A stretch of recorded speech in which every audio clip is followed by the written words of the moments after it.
So today I'm going to be talking about multiplying fractions, and that is challenging to students because it's a whole new thing. Students at this point have already internalized the concept of how to multiply, add, subtract whole numbers, and so when it comes to multiplying fractions, they often get confused. So if you just tell the students to just straight multiply, that just doesn't work for them a lot of times because they can't just see how you're going to multiply across. They're just going to see all these numbers and get them jumbled and want to go different ways, like how they do when they're comparing fractions, and it's just not going to work. So if I was saying, sometimes if you just, instead of just setting it up, it can be simpler for the students if you write it out. Find 1/3 of 3/4. And we should express to our students that typically this means multiply. So to do that, to help them really understand, instead of just saying, hey, multiply this way, we're going to draw a picture so that students can have time to explore and really begin conceptualizing the concept.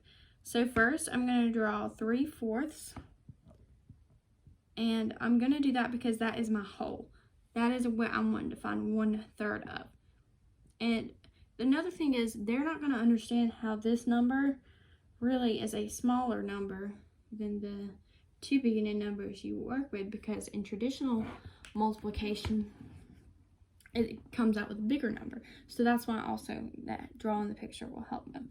So I'm going to draw my whole and explain to them that 3/4 represents my whole. So first I'm just going to shade in 3/4. Okay, we already have our whole.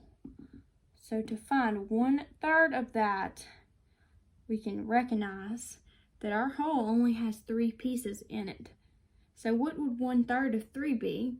And at this point, students should be able to say, well, 1/3 of 3 is 1 because there's only 3 parts. And if you're looking for 1, then it would just be 1 because it's 1 out of 3 parts, right? They should be able to see that. So you can circle that.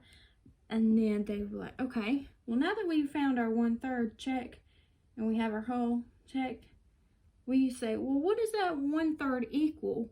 We know it's 1/3 of 3/4, but out of all fourths, out of a complete whole, what does that 1/3 equal? So they can look at it and be like, well, I circled 1 out of 4 pieces.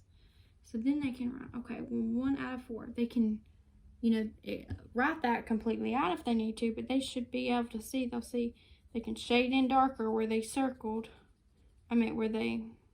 Circled or highlighted the 1/3. They'll say, well, this is 1 out of how many pieces in total? 1, 2, 3, 4.